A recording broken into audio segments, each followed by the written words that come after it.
Listo, Ana. ¿Listo para empezar? Bueno, pues muy buenas tardes tengan todos ustedes y bienvenidos a nuestro seminario de tradición sobrenatural. Estamos por iniciar nuestras actividades de este semestre 2023 y pues agradecemos la presencia de nuestra primera conferencista, la flamante doctora Ana María Pimentel Arámbula, quien tengo mucho gusto de conocerla desde hace muchos años y a quien le doy la bienvenida al Colegio de San Luis. Muchas gracias. Ana María Pimentel nos trae una conferencia que se titula No de soberbia te vistas, emblemática para la meditación en el santuario de Jesús Nazareno en Atotonilco, Guanajuato, del siglo XVIII. Leo rápidamente unas cuantas líneas de su currículum para presentarla completamente y después ya te cederé la palabra, Anita. Ana María Pimentel estudió filosofía en la Universidad Panamericana, es maestra y doctora en Historia del Arte por el Instituto de Investigaciones Estéticas y la Facultad de Filosofía y Letras de la UNAM.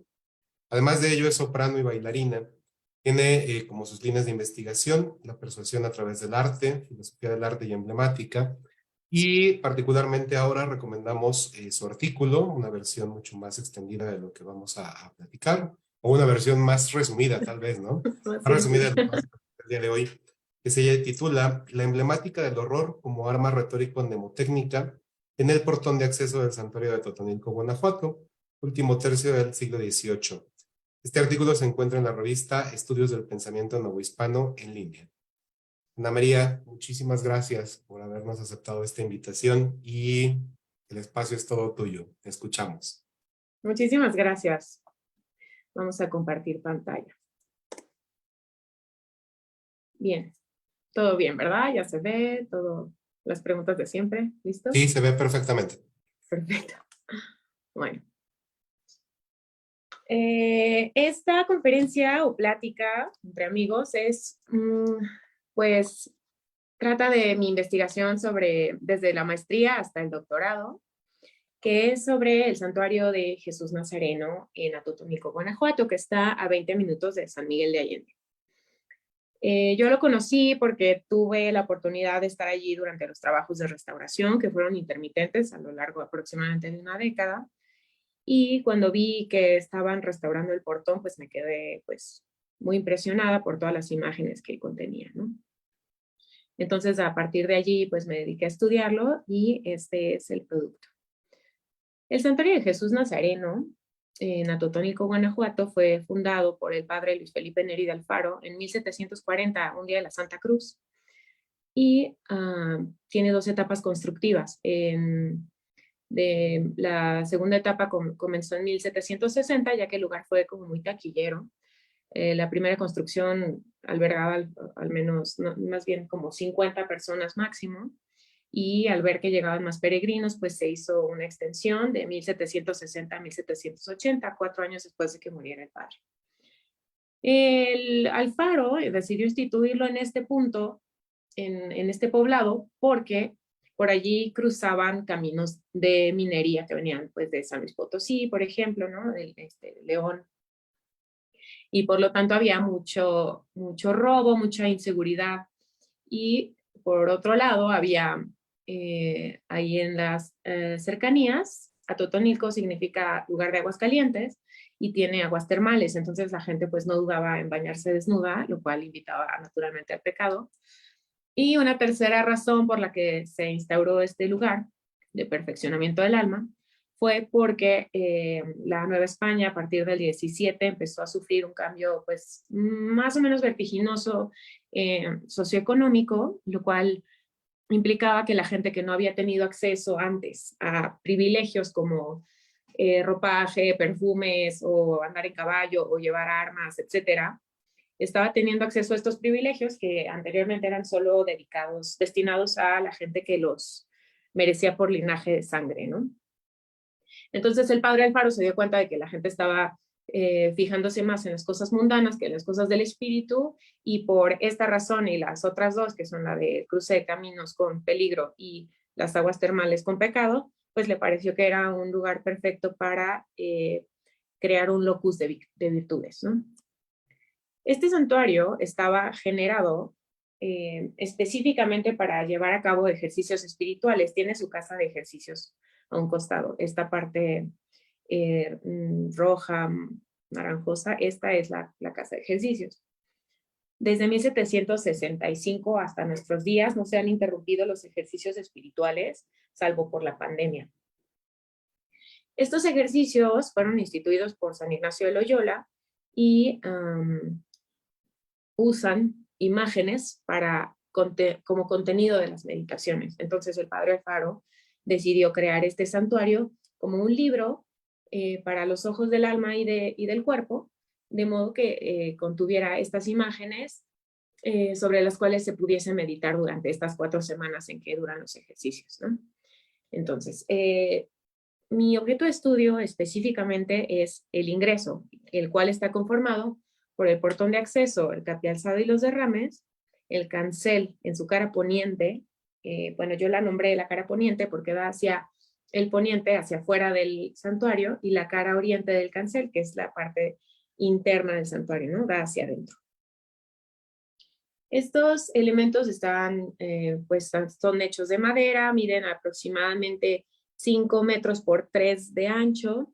El cancel mide un poco más de ancho, puesto que contiene también los laterales. Estos laterales embonan con la pared de esta manera, así como una forma de grapa. El cancel tiene 2 puertas, bueno, tiene unos batientes que se abren hacia adentro del santuario, y tiene 2 puertas laterales en sus elementos laterales, en sus brazos. Tiene una puertita en cada brazo. El portón de acceso tiene 2 batientes grandes y 2 puertas pequeñas. Normalmente estos elementos se esconden, los de tanto la mitad de los del cancel como todos los del portón, puesto que el portón está abierto de par en par y sus pinturas dan hacia la pared. Entonces, pues es una desgracia porque un visitante normalmente no tiene acceso a ellas, ¿no? Bueno, los objetivos de mi investigación al principio, pues, fueron primero entender qué estaba allí representado, ¿no? Qué elementos eran, qué lo conformaba, para qué servía, por qué estaba pintado de esta manera tan oscura, digamos, estos emblemas que no eran tan fáciles de comprender a primera vista. Y por otro lado, quise rastrear tanto sus fuentes teológicas y místicas como sus fuentes gráficas, ¿no? Porque se veía que, pues que probablemente habían estado copiadas de algún otro lugar. Entonces, pues me dediqué a buscar en muchos lugares, tanto de emblemática como de hagiografías o flores de santos, etc. Los problemas con los que me encontré fueron, por ejemplo, excesos de repintes, como en esta imagen del lado derecho, en donde el repinte ha hecho que se pierda totalmente el significado del emblema. También, por ejemplo, en esta imagen del lado izquierdo podemos ver que hubo un recorte bastante salvaje del cancel, el cual pues eliminó gran parte del programa iconográfico. Y pues mi teoría es que este recorte se hizo hacia finales del siglo XIX, en una reforma pues muy importante que se llevó a cabo en el santuario. Esta teoría la confirmé porque hacia 1912, en esta foto en blanco y negro, se puede ver que ya existe el corte.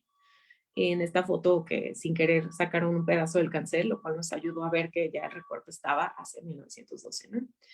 Y otro problema que fue que pues a la hora de tratar de identificar a todos los padres del desierto y santos que estaban en el cancel en la cara poniente, pues me encontraba con nombres como el abad Malico de la Fuente, por ejemplo, o nombres demasiado oscuros o que han pues caído en el desuso y que es muy difícil encontrarlos, ¿no? En las geografías comunes o incluso en flores de santos como la de Basilio Santoro. Perdón, bueno. En esta imagen a la izquierda se puede ver cómo estaba el portón hacia la publicación del último libro del investigador más importante sobre Atotonilco, hasta cuando yo empecé a estudiarlo, que es José de Santiago Silva.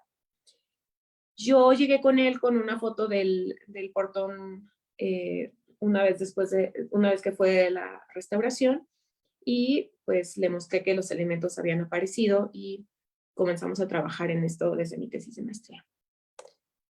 Para poder entender qué venía en este objeto, pues había que clasificarlo, ¿no? Entonces, pues propuse que los dos batientes se dividieran en batiente A la izquierda, batiente B a la derecha, y al centro la unión de los batientes, por lo tanto sus elementos están llamados AB. Se enumeran en espejo de derecha a izquierda y de izquierda a derecha y hacia abajo. El portón está conformado, o sea, los elementos que se identificaron son torturas, exclamaciones y lamentos, y empresas con sus epigramas.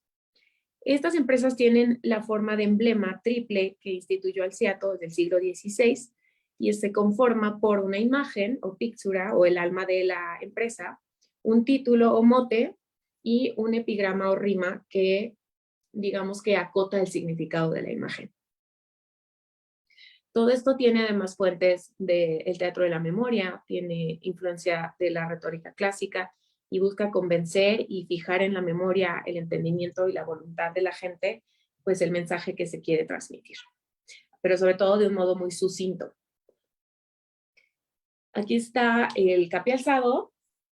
El capialzado es la parte que está pintada en el arco capialzano del portón, y los derrames son los elementos que flanquean el portón.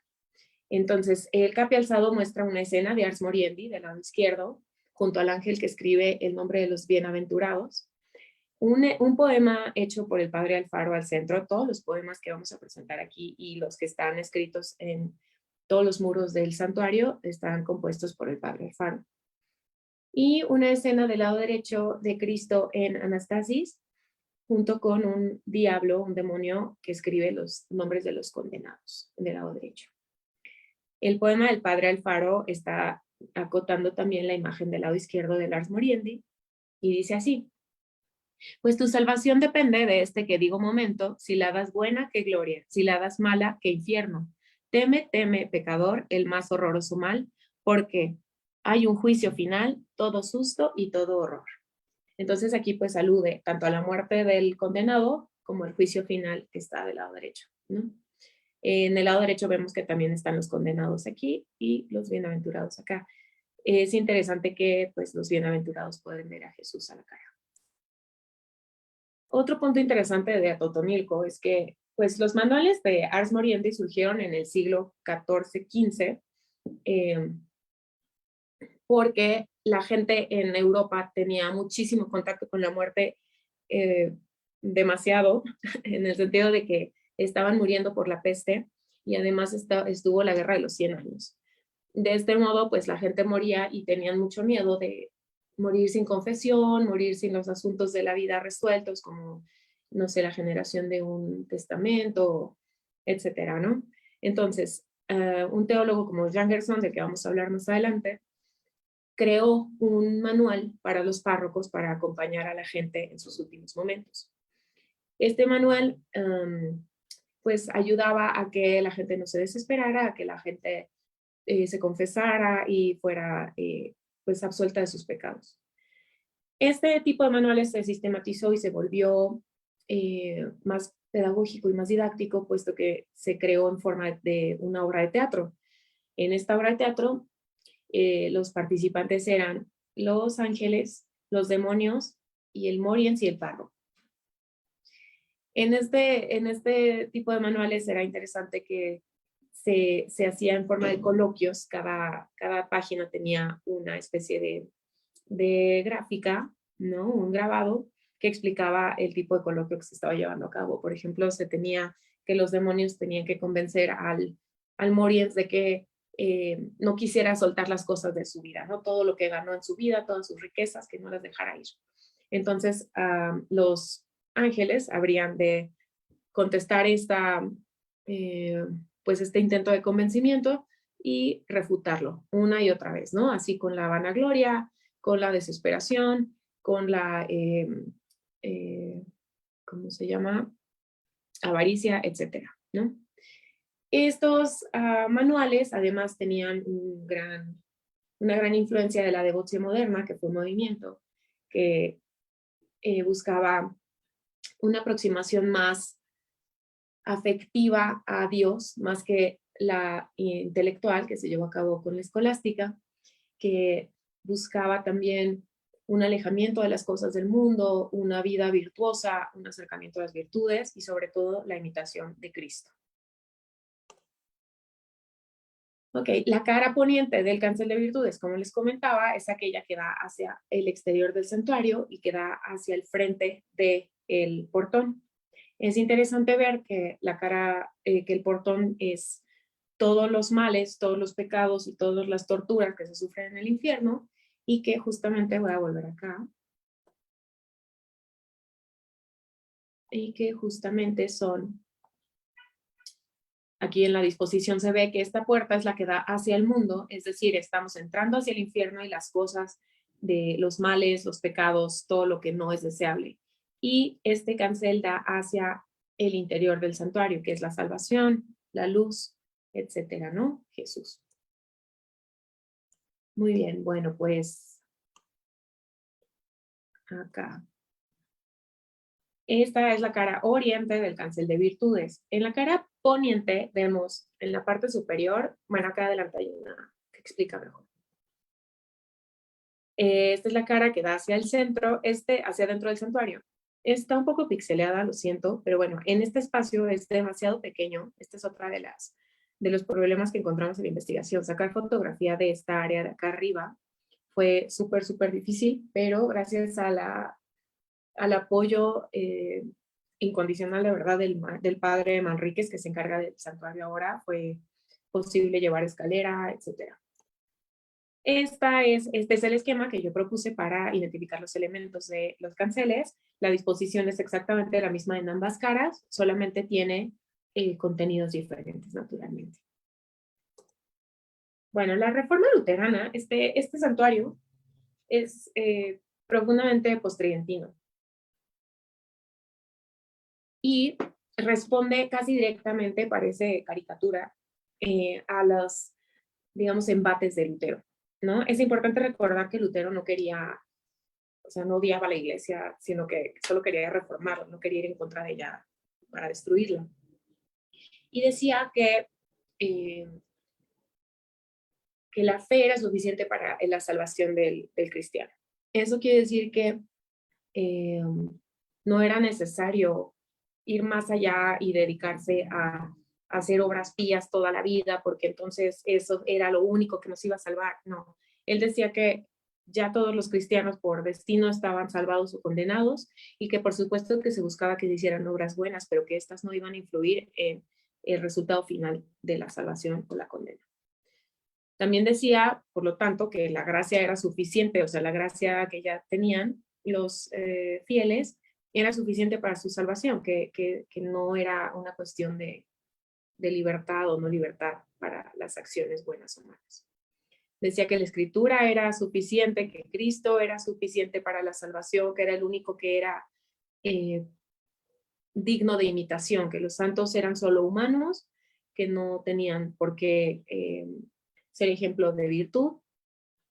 No negaba que existieran, pero decía que venerarlos con tanta fiesta era un exceso, que las hagiografías eran unas historias demasiado fantasiosas en las que la gente se estaba clavando de más en vez de fijarse en el verdadero contenido de las virtudes y demás, se fijaban más en qué tan fantasioso era, qué tan divertido, etcétera. Incluso me parece que él o Erasmo escribieron una nueva biografía de San Jerónimo, pero centrándose solo, pues digamos, como que en la vida pía, y le quitaban como las cosas extraordinarias, ¿no?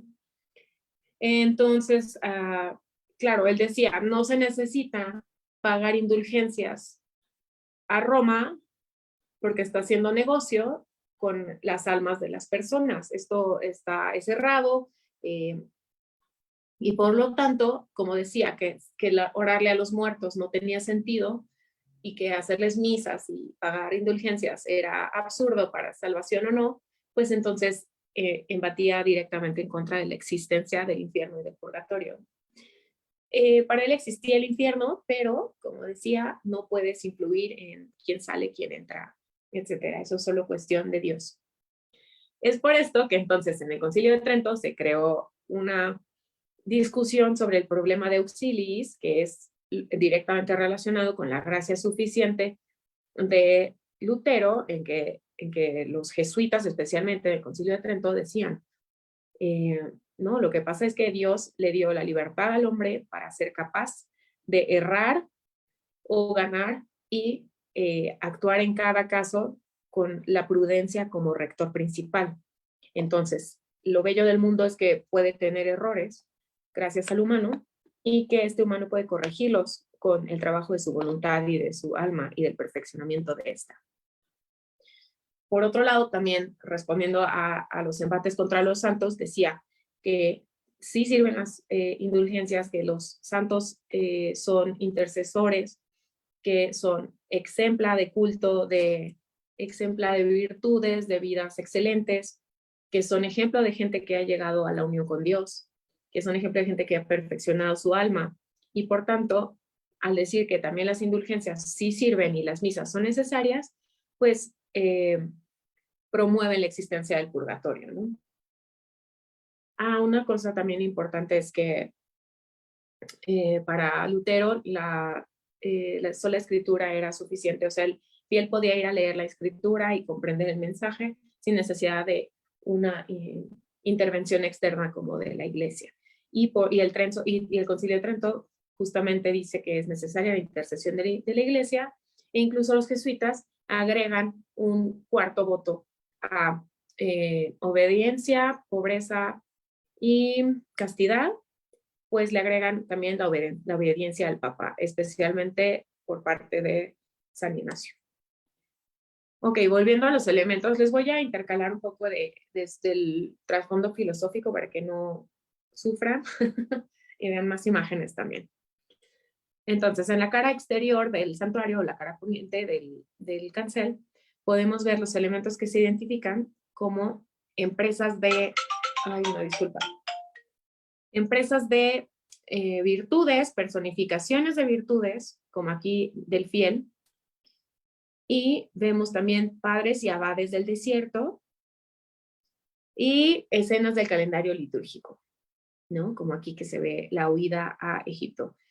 Desgraciadamente, de la parte media a la parte inferior del cancel se han perdido porque, bueno, se ha perdido la capa pictórica porque pues está todo el día le da el sol, está a merced de los elementos, pues es un objeto vivo, ¿no? El santuario entero es un objeto vivo. Así que bueno, aquí estamos haciendo el esfuerzo de salvar lo que tenemos hasta el momento. La cara oriente del cancel está mostrando a los santos en unión con Dios.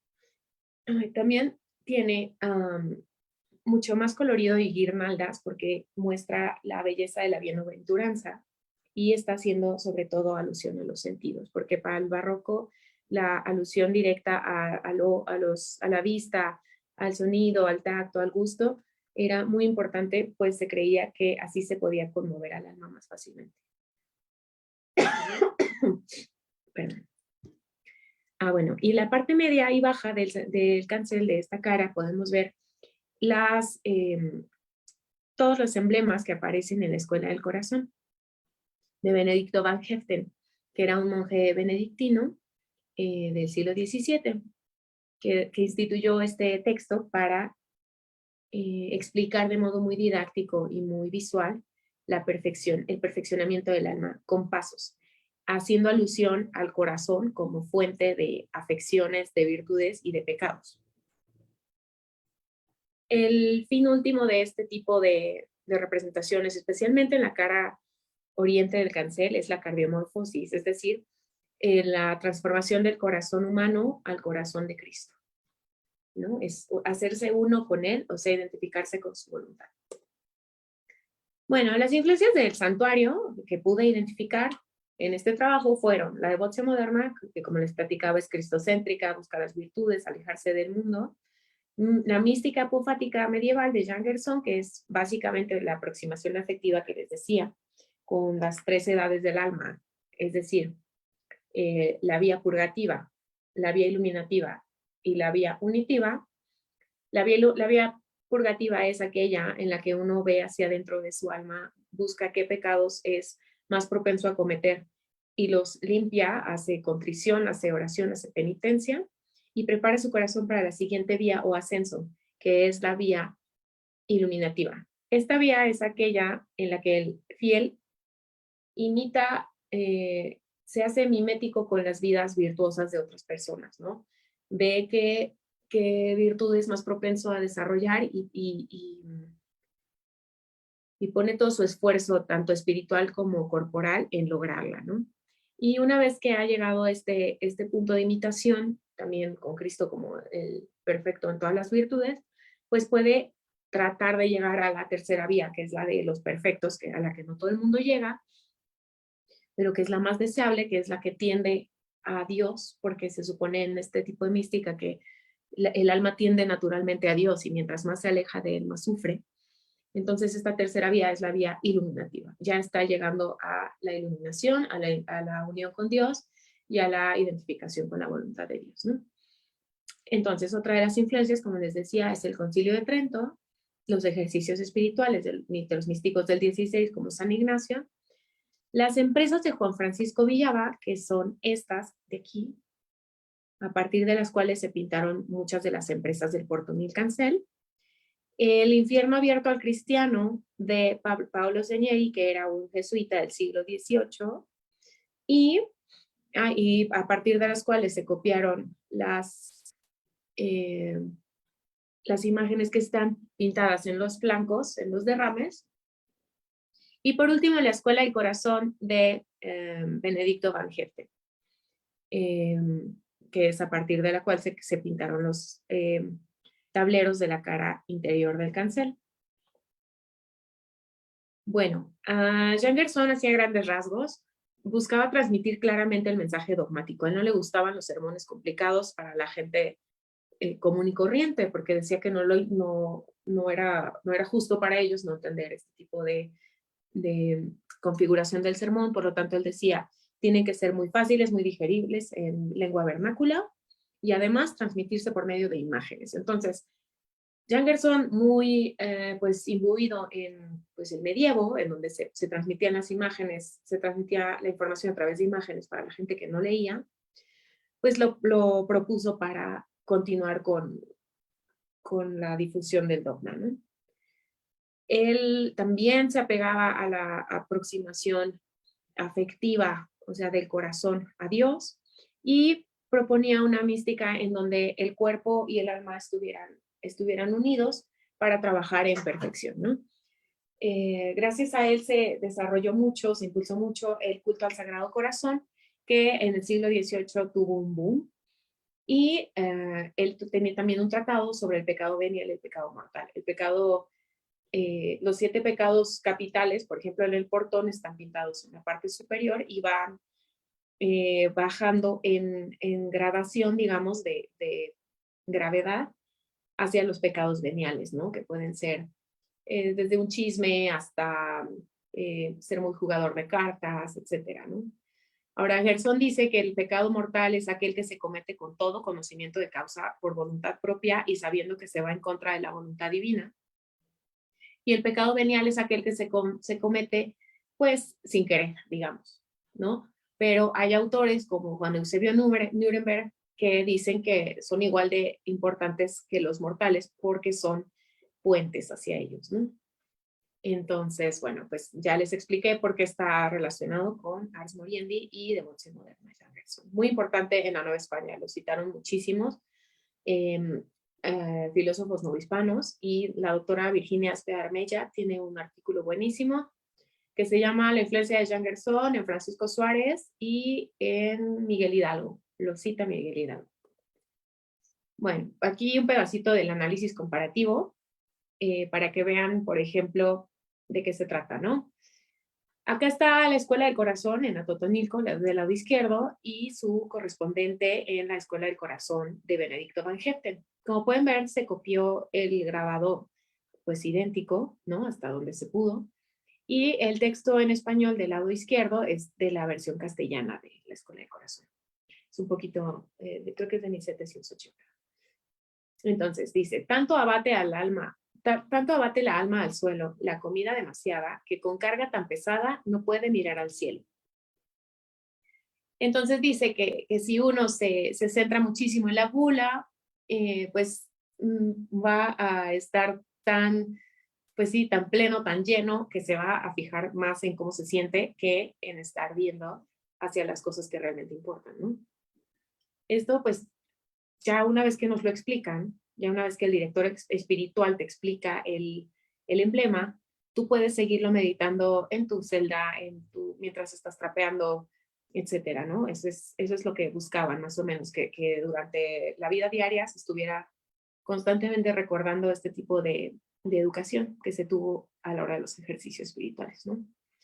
Y pues es esto, que ya una vez que está explicado, uno puede volver a ver la imagen y no tiene que recibir la explicación una y otra vez, ¿no? Bueno, San Ignacio de Loyola fue otro apegado a la devoción moderna y fue designado el soldado de la iglesia tridentina.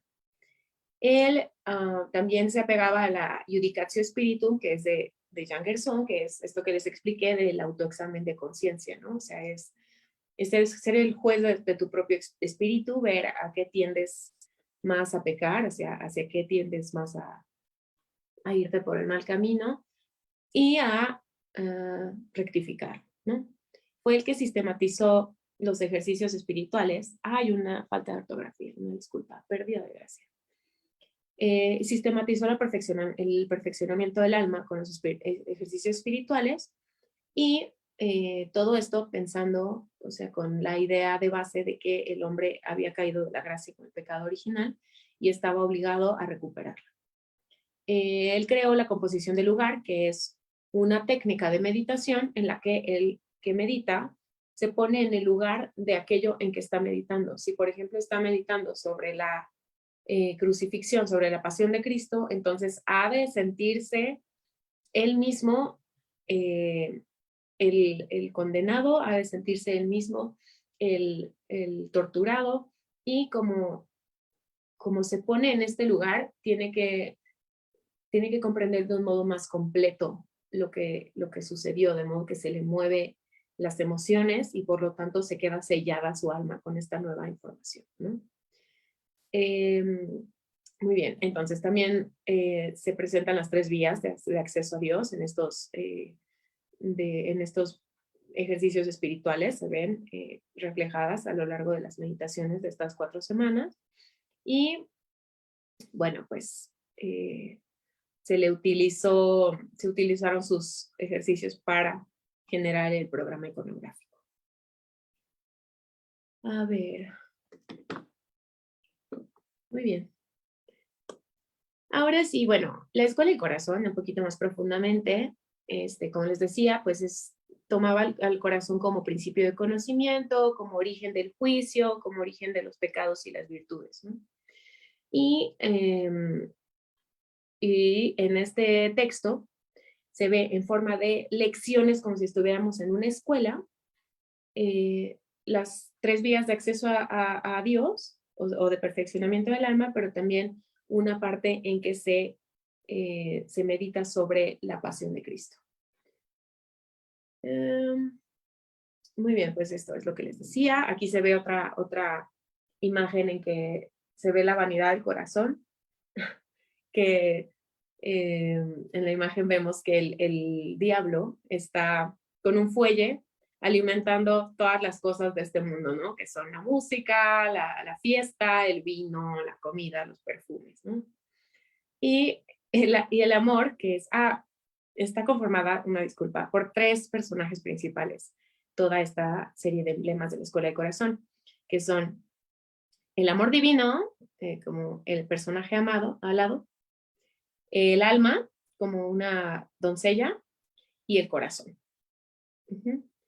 El amor divino está basado en, pues, otro tipo de emblemas anteriores, como, ay, Dios mío, como me parece que de Orozco y Covarrubias, pero no me crean. El chiste es que normalmente era el amor profano como un Cúpido, ¿no? Y fue evolucionando hacia después de una emblemita que se llamaba Georges de Montenay, hacia el amor divino. Acá hay otra comparación, tenemos la dureza del corazón. Dice, pues resiste tu tesón a mi amor, males y bienes, infiero, ingrata, que tienes de diamante el corazón. Aquí lo que dice es que si no ablanda uno el corazón, es imposible que Dios pueda entrar en él. Aquí está, pues, si quieren ver otro ratito. Es muy divertido que el demonio está deteniéndolo sobre el yunque, ¿no? Y aquí en Atotonilco esto ya forma parte, esto ya no es pintado por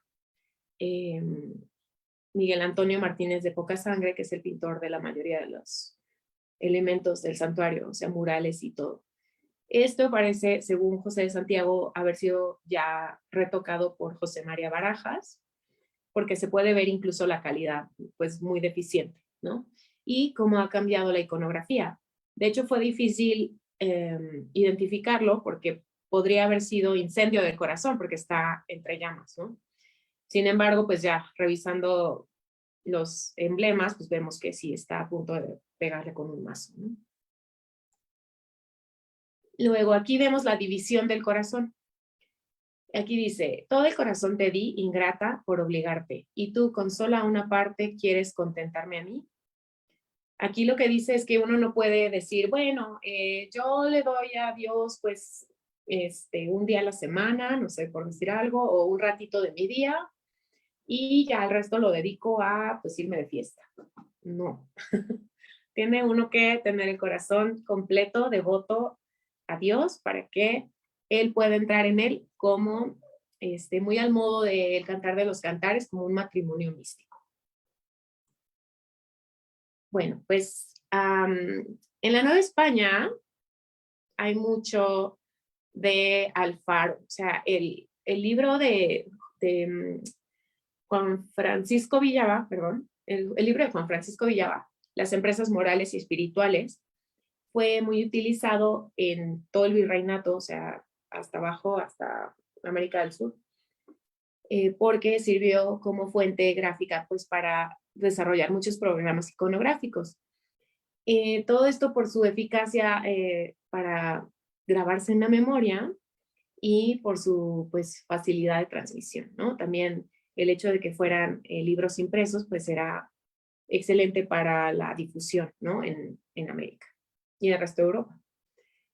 Entonces, bueno, este tipo de emblema está, como les decía, basado en los que creó Alciato en 1531, en su edición con imágenes, en donde se tenía una imagen con un significado un poco oscuro, un título y una rima o una explicación que pues ya abría el contenido, ¿no? Desvelaba el contenido de la imagen.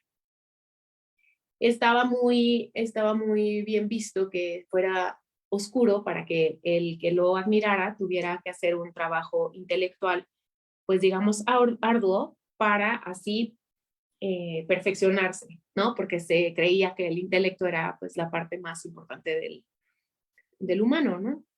Entonces, por otro lado, como les decía, querían mover los sentimientos, las emociones y los sentidos para entonces modificar el carácter, ¿no? Es lo interesante de los emblemas, es que funcionan como un espejo. Funcionan como un espejo porque entonces yo veo del perezoso y me pregunto en qué momento he sido perezosa, ¿no? Y entonces empiezas a hacer una recapitulación, haces ponderaciones sobre tu vida y dices, bueno, no quiero ser perezosa en el futuro, porque al perezoso, al infierno poco a poco, los que son muy perezosos caminan muy presurosos, ¿no? Entonces se logra eh, es es un programa normativo, ¿no? Salvífico, educativo y además mnemotécnico, ¿no? Bueno, les explico acá este emblema, lo que dice es que el puercoespín, mientras más, la mamá puercoespín, mientras más se tarde en tener a su hijo, más va a sufrir por las espinas, ¿no? Que la lastiman. Entonces, listo. Acá, pues este es el libro de las empresas espirituales de Juan Francisco Villava, que salió en el siglo XVII, junto con el boom de empresas que se llevó a cabo en este siglo, en España especialmente. Y bueno, esta es la portada. Se divide en dos libros, uno que es de empresas espirituales y uno que es de empresas morales. Uno es de virtudes y el otro es de vicios, ¿no? Básicamente.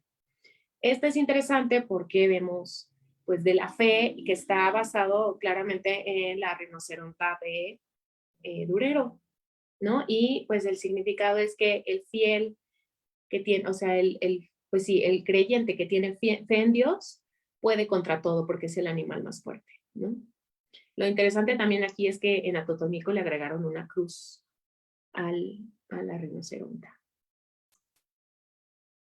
Otra empresa muy interesante es la del amor propio, en donde se ve también, se puede rastrear hasta Covarrubias, en donde se ve en Covarrubias a una mamá con su changuito, y en Covarrubias significa que las madres que no educan a sus hijos desde temprana edad van a sufrir después porque van a ser muy, muy, muy mal educados y las van a herir. En Villava y Atotonilco, sin embargo, varió el significado, aunque la imagen es la misma, puesto que en Villava y Alfaro dice que la amadora de sí misma ama a su hijo independientemente de todos los pecados que tiene, ¿no? Y es igual a sí misma, o sea, el pecador se ama con todos sus pecados. En la empresa del soberbio podemos ver un roble que es muy fuerte y es un árbol que al ser tan fuerte y tan frondoso no se inclina ante el aire, ¿no? En este caso esto es un pecado porque no se inclina hacia la voluntad de Dios, como por ejemplo, no sé, me parece que ponen al pino como ejemplo, o a los pastizales, ¿no? Y por lo tanto se le rompen las ramas. Aquí entonces dice, no de soberbia te vistas, porque es antiguo proverbio que Dios humilla al soberbio. Esta además es la empresa que está en la esquina superior izquierda del portón y es la más, digamos que es la más importante, es el pecado más grave, porque se va directamente en contra de la voluntad de Dios y se cree, o sea, el pecador se cree más inteligente o más sabio que Dios, ¿no? Aquí está el perezoso, que ya les expliqué. Y, por ejemplo, la gula, que se relaciona con la escuela del corazón que les expliqué hace rato, del banquete, porque dice, es la gula una pirata que con ansias repetidas ha robado muchas vidas. En la restauración se ha perdido un poco el humo, pero aquí se puede ver que esto es una casita en donde se cocina demasiado y entonces el humo de la cocina está tapando la cara de Dios, ¿no? Digamos, la luz de Dios. Y se supone que significa que cuando uno come muchísimo, pues, como les decía hace rato, está tan pesado y tan ocupado en este tipo de placeres que no está pensando en lo realmente importante. San Ignacio tiene una meditación sobre los infiernos, en donde, pues, indica esta serie de pasos, ¿no? Como les expliqué, pues habla de la composición del lugar. Y dice, composición, que es aquí con la vista, es ver aquí con la vista de la imaginación, la longura, anchura y profundidad del infierno, ¿no? Luego, pedir interno sentimiento de la pena que padecen los dañados, o sea, mimetizarse con los torturados. Luego, ver con la vista de la imaginación los grandes fuegos. Tiene que ser pues con la vista de la imaginación, pero se pone a la vista de los ojos todas estas torturas, ¿no? Luego, oír con las orejas llantos, oler con el olfato humo, gustar con el gusto cosas amargas, tocar con el tacto a saber cómo los fuegos tocan y abrazan, y traer a la memoria las ánimas que están en el infierno. Entonces, alude a los 5 sentidos y además, pues recuerda, ¿no? Que están las almas en el purgatorio y que hay que hacer algo por ellas, además de que no hay que caer en él. En los derrames están la boca del infierno, que está basado, como les decía, en los grabados del texto de Señeri, y tiene cada uno un poema del padre Alfaro, que les voy a leer ya más o menos rapidito para que nos vayamos hacia el final. Esta boca que te acecha, horrible, fiera y voraz, aunque trague más y más, nunca se halla satisfecha. De su espanto te aprovecha, pues si pudiera su anhelo, con incansable desvelo en este vientre profundo, sumergiera a todo el mundo, sepultando a todo el cielo. En la cárcel del alma dice, El que a estas cárceles va, para siempre se queda, porque el que una vez entró, ni ha salido ni saldrá. Por todos lados está, herido ya de asfixiero, ya de venenoso acero, en tan infeliz estado. Mientras más desesperado está el dolor, más entero.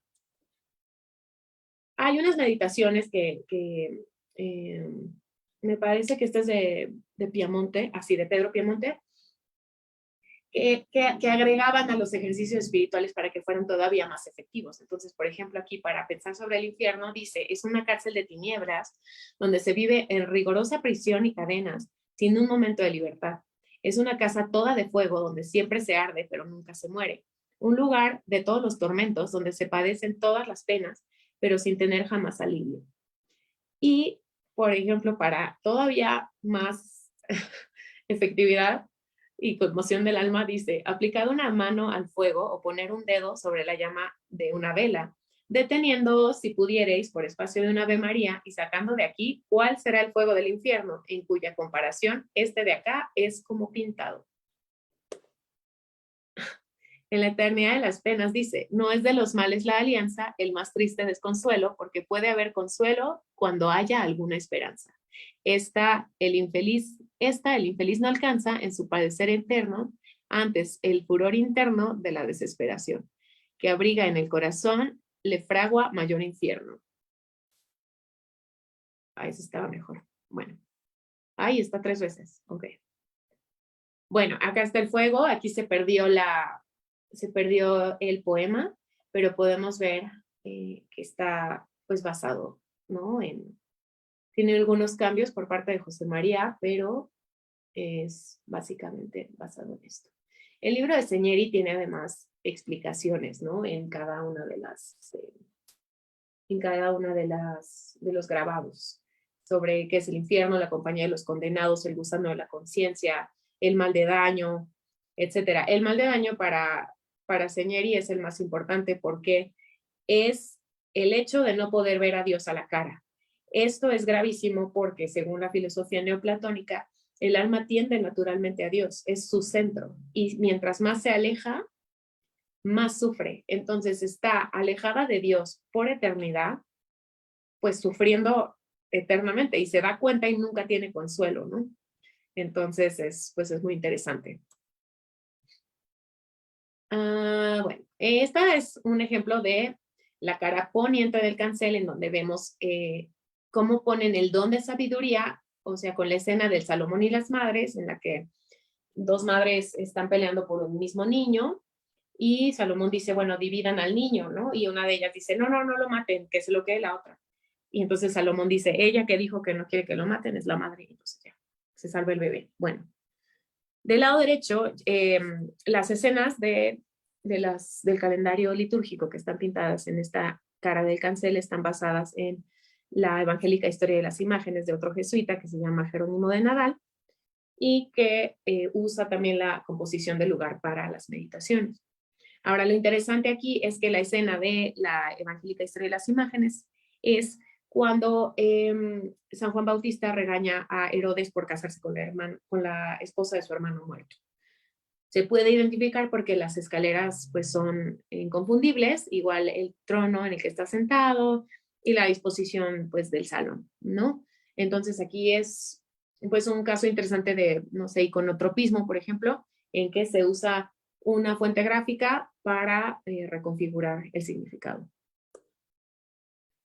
Bueno, pues básicamente es esto, ¿no? Que el santuario forma parte de un discurso de teología normativa, pedagógica y salvífica, de devoción moderna, Ars Moriendi, el Concilio de Trento y la transmisión pedagógica de la mística de Gersón. Los ejercicios espirituales buscan el perfeccionamiento del alma y a base del autodiscernimiento para limpiar el corazón a partir de las 3 vías, ¿no? Busca el apego a las virtudes, el desprecio a los vicios, es un espejo para, es un espejo tanto de virtudes como de vicios para el creyente, y bueno, pues encontramos las fuentes grabadas que estábamos buscando, ¿no? En conclusión, el portón significa la vía purgativa, la cara poniente del cancel, es decir, la que da hacia el portón, es la vía iluminativa, que tiene todas las vidas que hay que imitar, y la vía iluminativa o la de unión con Dios es la cara interna del cancel, pues ahí ya están todos los santos en la contemplación del Sagrado Corazón. Esto es todo. Muchísimas gracias por ponerme atención, venir esta tarde a escuchar un rato de infiernos y virtudes. Muchísimas gracias, Ana María. Híjole, te estaba mandándonos un mensaje, estaba así intercambiando un mensaje con Claudia. Y es que estamos fascinados porque muchas de las imágenes que nos presentas las hemos visto aparecer constantemente, ¿no? En nuestros retratos de santos, en los menologios. O sea, es como parte de motivos que aparecen y que aparecen constantemente y que nos parece fascinante, ¿no? Que podamos ver cómo aparecen también en un lugar vamos, pues no es el centro, ¿no? O sea, nosotros estamos pensando así generalmente en dónde se imprime en Ciudad de México, se imprime en Puebla, ¿no? Y de repente ahora tú nos traes algo de Atotonilco y pues está en otro lado completamente, ¿no? Eso me parece fabuloso, ¿no? Tenemos un par de preguntas, Ajá. ahorita seguramente irán saliendo más directamente de nuestras redes sociales. Escribe Eduardo González preguntando, ¿de qué época es el trabajo en la pintura de barajas? Parece que es del 19. 19, o sea, ya es este periodo independiente entonces, ¿no? Sí, y después hay un tercer repinte que es todavía peor, que puede ser incluso posterior, o sea, ya así casi siglo XX. Y ese sí ya, o sea, no se parece a nada, no tiene sentido, Ya. como que, como que lo rellenaron. Sobre todo porque pareciera ser que esos rellenos, es eso justamente, ¿no? O sea, ya no están respetando un No hay un patrón, mensaje, ya pues no hay es un que mensaje. no había una comprensión de realmente de qué se trataba, ¿no? Entonces, Claro. pues sí daría igual que se pusiera si no sabían qué decía, ¿no? Sí, porque se ha perdido Es- ya con el uso. ajá. Suena gacho eso, ¿no? Cómo se van perdiendo las cosas cuando se pierde Sí, la comprensión. no, y los restauradores mismos decían que casi estaban hechas así con Sharpie, o sea, así muy, un poco salvajes, sí. Wow. Te preguntan también, ¿sabes si hay alguna referencia en la recepción que tenía esta iconografía en el santuario? Um, Cómo lo entendieron? No sé, o sea, si se ha pues dicho acerca. es ¿Mm? complejo. Yo no he encontrado nada que confirme que haya sido así como súper útil, o sea, en práctica, o sea, sí, ¿no? Algo medible tampoco lo sé, ni creo que se pueda, pero eh, pues platicaba con una de mis tutoras. Es que este portón tiene, o sea, es altísimo, o sea, es muy difícil que tú realmente digas, por ejemplo, del lado del cáncer, este espacio que les decía que era súper difícil de Ujú. fotografiar. O sea, nadie ve eso, no se puede, a menos que hubiera sido un cancel que estuviera realmente, o sea, que no fuera una grapa, sino que estuviera así, Completamente, ¿no? y puesto en otro lugar, a lo mejor la gente era, o sea, para la gente era más fácil verlo, ¿no? Bueno, lo que platica con mi tutora es que probablemente formara parte así más bien como de un discurso del director espiritual y que no necesariamente lo estuvieras viendo así todo perfectamente. Este, y claro, ya dependía más bien pues de tu ejercicio espiritual como individuo, ¿no? Porque el perfeccionamiento del alma es constante. O sea, igual llegaste a ser santo, pero tienes que seguir así porque no es que llegues y ya te puedes portar mal, etcétera, ¿no? Claro.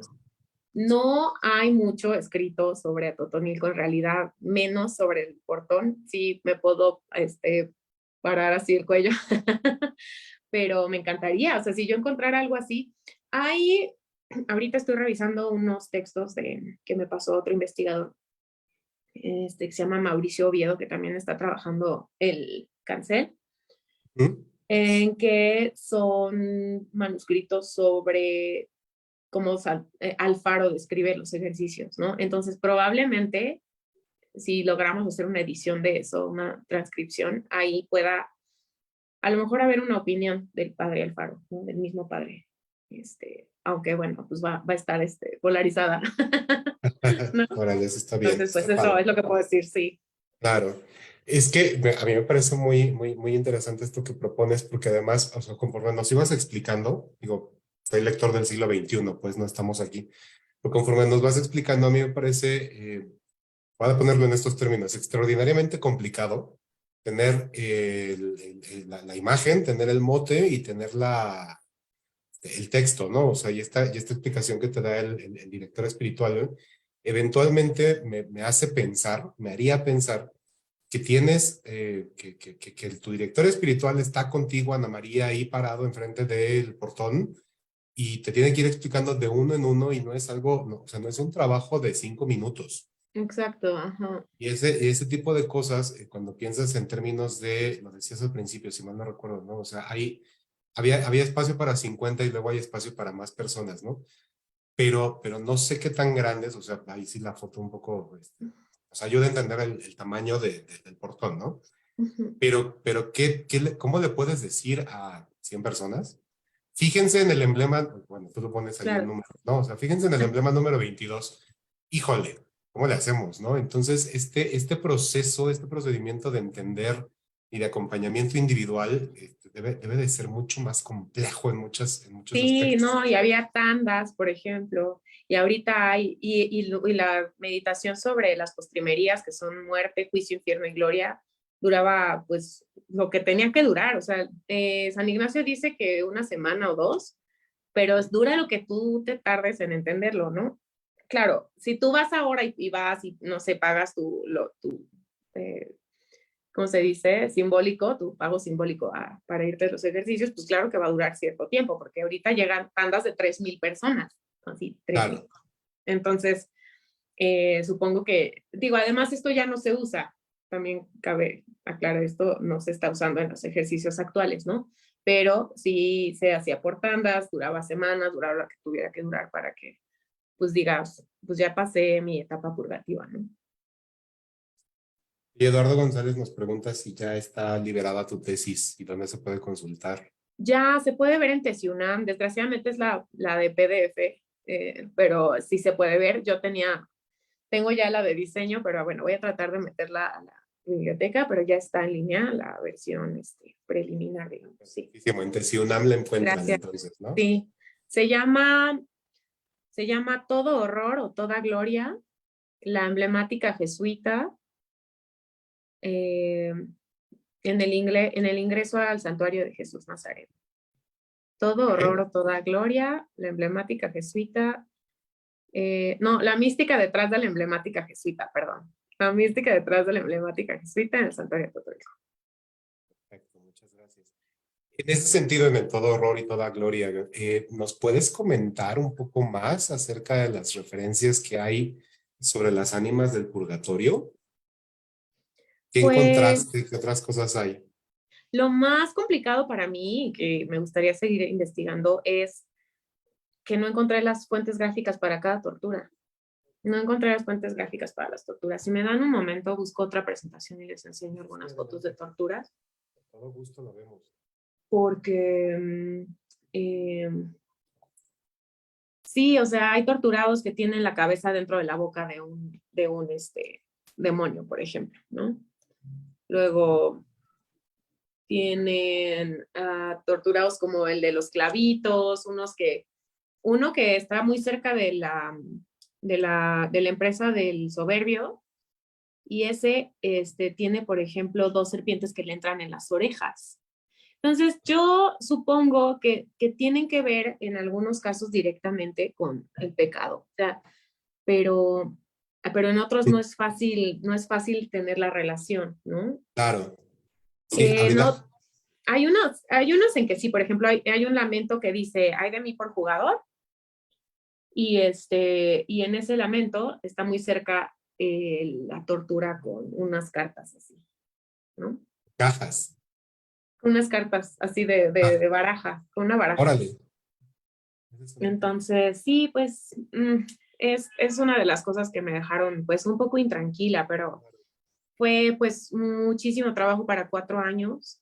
Fueron más de Sí, 500 imágenes para investigar, pero pues digamos que el purgatorio es el portón. O sea, a mí me parece que el purgatorio es el portón y el infierno podrían ser los flancos, ¿no? Los derrames. Porque no hay una división, digamos, en ninguno de los textos que diga, este es el purgatorio, aquel es, ¿no? Pero se profundiza mucho en los pecados del infierno con todos sus poemas y en el caso de de los pecados veniales, pues ahí al lado están ¿cómo se llama? Pues los pecados, a ver, aquí hay una de torturas. Y acá hay una de expresiones y dolor. Ahí les va. Y compartir pantalla. Bueno. Ay, un segundito, ahí va. Prometo. Sí, no te preocupes, estamos en tiempo, ¿eh? Sin problema. Ok, bien. Aquí está. Entonces, aquí. Presentación. Ok. Aquí están. Aquí hay algunas torturas, ¿no? Miren, como pueden ver, esta es una ya intervenida, ¿no? Pero la verdad es que, por ejemplo, en este caso, los restauradores hicieron un gran trabajo, gran trabajo. Salvaron muchísimo. Aquí le está como torturando con agua, en otras hay,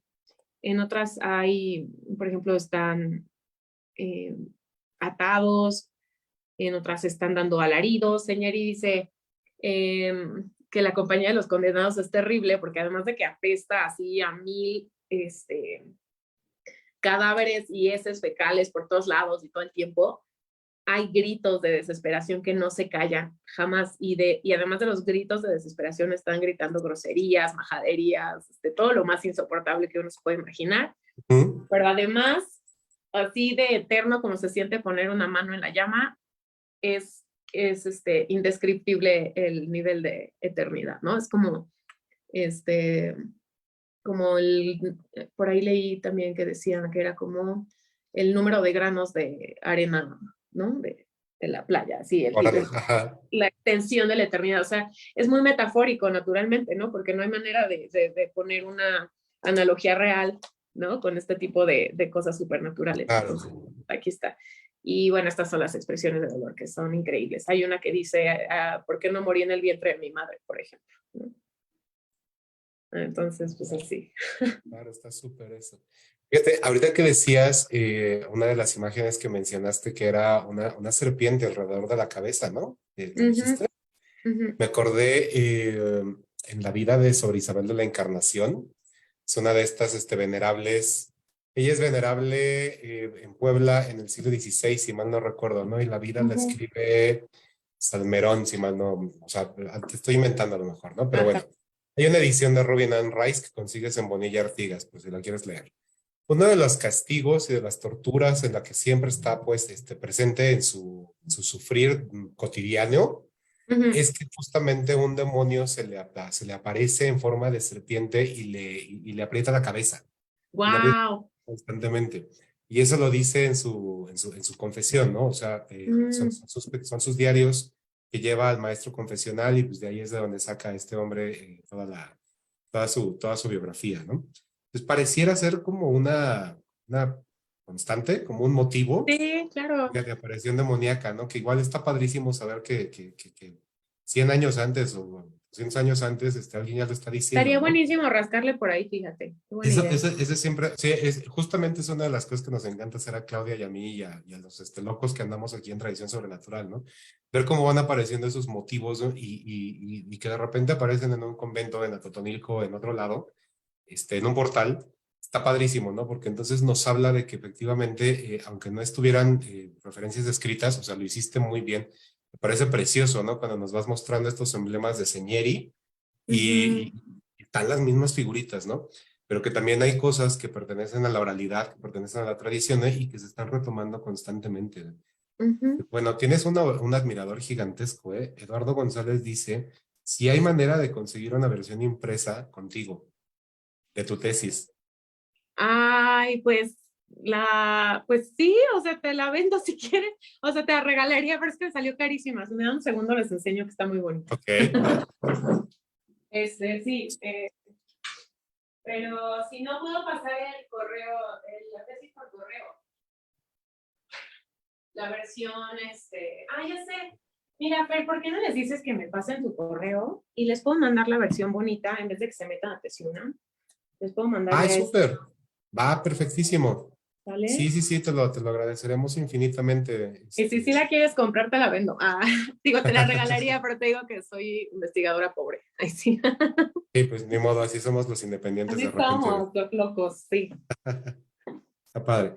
Y pregunta también si tuviste la oportunidad de entrar en otras partes del templo y si me imagino hay algún otro tipo de estas Sí, representaciones. lo máximo. Me gustaría para el postdoc igual entrarle a la Capilla del Calvario.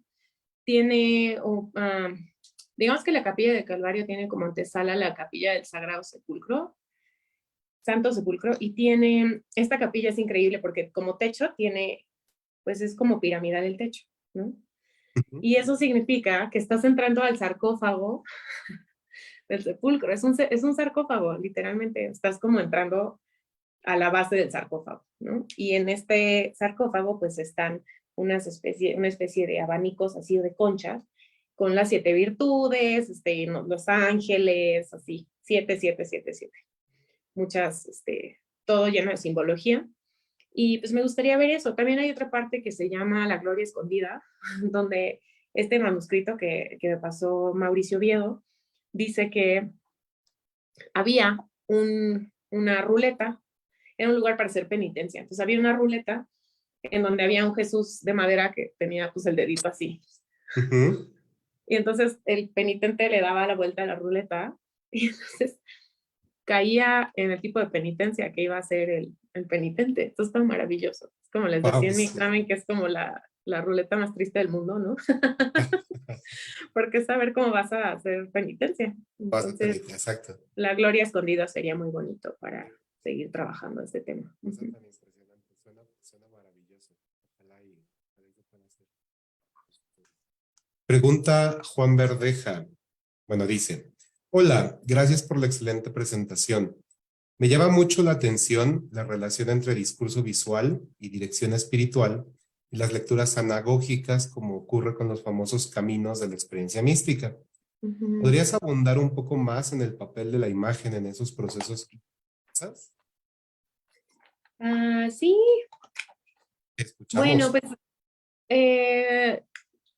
pues en este tipo de imágenes se encuentran los 4 niveles, ¿no? De lectura de la imagen, pues que usaban los medievales, así el literal, el moral, el anagógico y el histórico, ¿no? Me parece.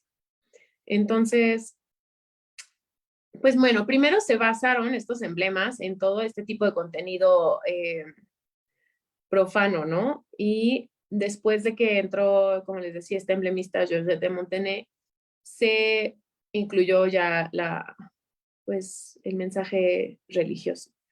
La cosa es que se tomaba todos estos emblemas tienen como base en los jeroglíficos egipcios. Se clavaron mucho los humanistas con los jeroglíficos egipcios. Todavía no les entendían, pero decían, es que esto es un lenguaje sagrado, es un lenguaje divino, porque el mundo, Dios lo creó como un libro cuyas letras son las especies de animales, los árboles, los humanos, el ciclo del agua, ¿no?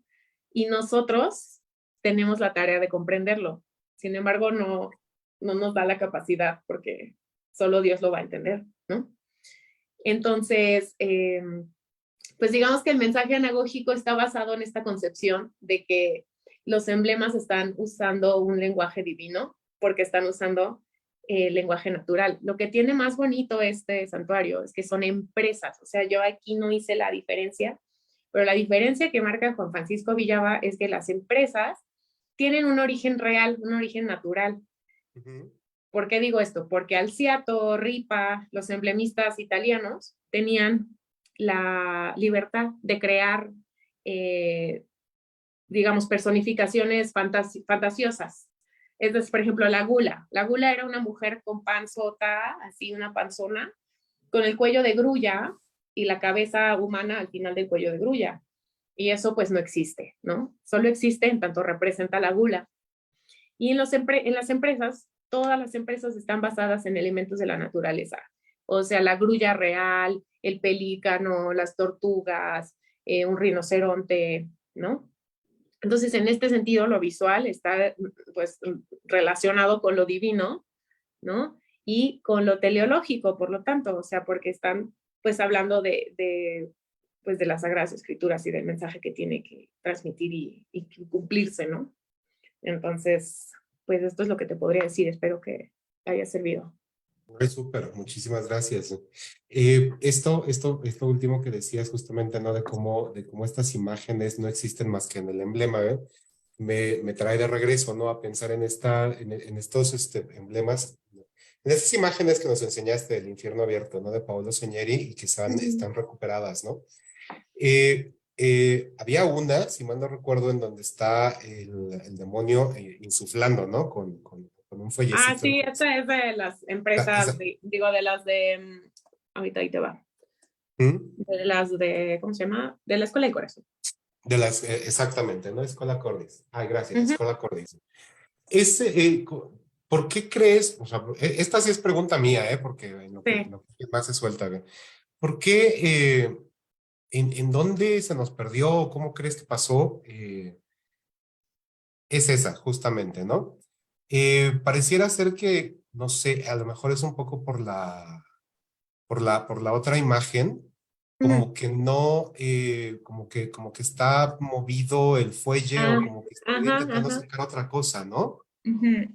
No, me acuerdo que decías que en la vanidad estaba la música, se ve una espada, como que se pierden algunos de esos elementos, ¿no? De la vanidad. En el caso del Sí, problema que está en Atotonilco, ¿hay alguna, tendrás alguna hipótesis de por qué se pierden esos otros elementos? sí, pues mira, desgraciadamente se restauró antes de tener como la información que saqué yo. Entonces, Claro, aunque el doctor de Santiago sí había mencionado que estaban basados en la Escuela del Corazón y en Juan Francisco Villaba, pues ahí hubo una desconexión, desgraciadamente.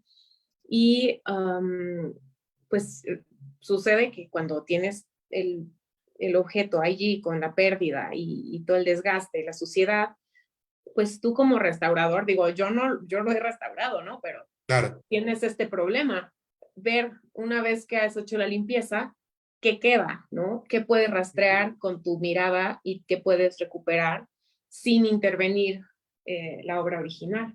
claro, por Entonces, supuesto. pues lo que pudieron salvar es esto y lo que alcanzaron a ver fue aquello. Y en caso, por ejemplo, de muchos emblemas del portón, bueno, no de muchos, de un par de empresas del portón, por ejemplo, en la empresa de la lujuria, se ¿Mm? tiene una, ¿cómo se llama? Bueno, está el mar y hay un barco y en Atotonilco se ven así como olitas, ¿no? Así parece un barco en el mar. Pero cuando Claro, vas al emblema de Villava, ves que en el mar no son olitas, sino que son tortuguitas. Ujú. Y esto significa que la tortuga, que está relacionada con la sal, y la sal está relacionada con la lujuria, creo que decía Aristóteles, dice que son pues están tan clavadas en sus juegos que se voltean y se quedan volteadas y las seca el sol. Y entonces esa es como la enseñanza, ¿no? Y en Atotonilco pues se perdieron las tortugas. Entonces ya no hay manera de que el emblema, o sea, se perdió el quid, ¿no? Así. exactamente, claro. Y pues es un problema, supongo que natural y constante o frecuente de la, de De la la restauración, adaptación, de la claro, de adaptación la de la historia del restauración. arte. Exacto. Claro, ya, órale, qué cosa. Pregunta, ¿es en este Clau? Lo que pasa es que me está mandando un mensajito que dice que en este de la escuela Cordis también había Ah, hay como una serpiente em, de la escuela del corazón. Sí, hay una serpiente, no sé si es en este o en el anterior a lo mejor. a ver, ahí voy, no se mueve. Ah, dice que es en este.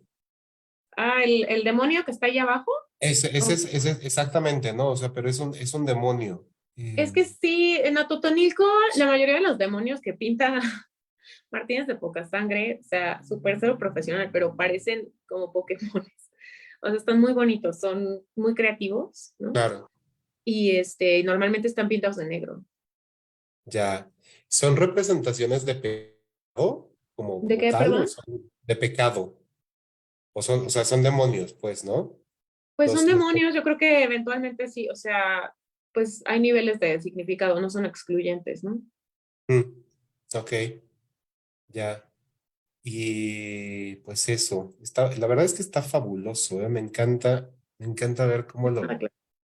Sí, me encanta está, esto. soy muy fan, me encanta, es muy bonito, es de rascarle muchísimo, aún, o sea, se puede profundizar muchísimo, de verdad, o sea, porque hay, o sea, como San Ignacio, porque por ejemplo, esta foto de aquí es San Ignacio, Ah, está pintado en el cancel, ¿eh? San Ignacio, San Felipe Neri, Santa Teresa de Jesús, San Juan de la Cruz, son muchísimos. los que ya Santa están María. en la vía perfectiva, ¿no? O sea, los que hay Ajá, que imitar. ujú, Ujú. Eso está padrísimo. O sea, hay muchas lecturas que se pueden hacer a partir de esto, incluso no de pensar nada más que pues, con tres formas diferentes pudiste llegar, ¿no? A encontrar una vía iluminativa, una vía purgativa, una vía perfectiva, y que ujú, está desarrollado solamente por el hecho de que está de un lado y del otro, ¿no? O sea, esa lectura tan compleja, esa lectura tan barroca es verdaderamente hermosa que estás sí. haciendo, de veras. Ay, muchas Eduardo gracias. González nuevamente te dice muchas gracias por la ponencia, excelente trabajo, felicidades. Gracias. Por aquí te acabamos de compartir 3 correos de gente Ajá, de la muy que bien. sí le interesa, que sí quiere tener tu tesis. Igual están aquí en el chat por si nos quieres tomar en cuenta o algo. Y Muchísimas pues ya gracias, también claro. nos dirás si nosotros podemos compartir tu correo, ¿no? Ahí en el grupo de Ay, claro Facebook. que sí, Y claro. Sí, claro. ¿Quieren de una vez o lo van a escribir o...? si quieres A ver, nosotros ahorita lo ponemos, ¿no? perfecto, claro. Exacto. Y ahí para que se puedan también contactar contigo, ¿no? Que pues, si quieren seguir platicando acerca de este portal tan Claro, precioso. Y pues sí. bueno, creo que ya no tenemos preguntas por el momento. Esto de todas maneras se nos queda guardado en la página de Facebook, en Facebook Tradición Sobrenatural, en el Facebook del Colegio de San Luis. Inevitablemente, esto es bien bonito siempre, porque como quedas grabada para la posteridad, eventualmente alguien te vuelve a ver y empieza a Eh, poner preguntas o saca cosas. Entonces, si le puedes dar Padrísimo. si le Vamos a das una estar... vuelta, si mañana o el sábado, seguramente te encuentras con alguna otra pregunta y estaría padrísimo si nos puedes ayudar ahí a Ah, claro. responder, ¿no? Sí, cómo no, con muchísimo Muchísimas gusto. gracias, Ana María. De veras es un Gracias a gusto, ustedes. una belleza lo que nos presentaste. Y pues nada, pues eso, un aplauso, definitivamente. Y No, esperamos que nos entiendo. acompañes a las siguientes sesiones de nuestro seminario de tradición sobrenatural. Con mucha Claudia nos emoción. podrá decir un poco más acerca de lo que tenemos en puerta. Bien, Claudia, a tú que ver. andas por ahí, te escuchamos. Bueno, no las tengo tan a la mano, una disculpa, pero Perdón. en esta ocasión va a ser más breve de lo que ha sido últimamente todas las sesiones kilométricas, que han sido muy fructíferas, pero esta vez quisimos llevárnoslo con calma. Tenemos algo sobre alquimia y tenemos algo sobre personajes sobrenaturales féricos de Inglaterra, de Estados Unidos y demás. Así es que, pues chequen nuestra página de Tradición Sobrenatural y chequen también esta página de Facebook para que puedan asistir a todas nuestras pláticas. Muchísimas gracias, Fernando, y muchas gracias, Ana, por toda Gracias. esta sabiduría. Muchísimas gracias. Entonces, muy buenas tardes y nos despedimos de nuestra transmisión. Hasta pronto.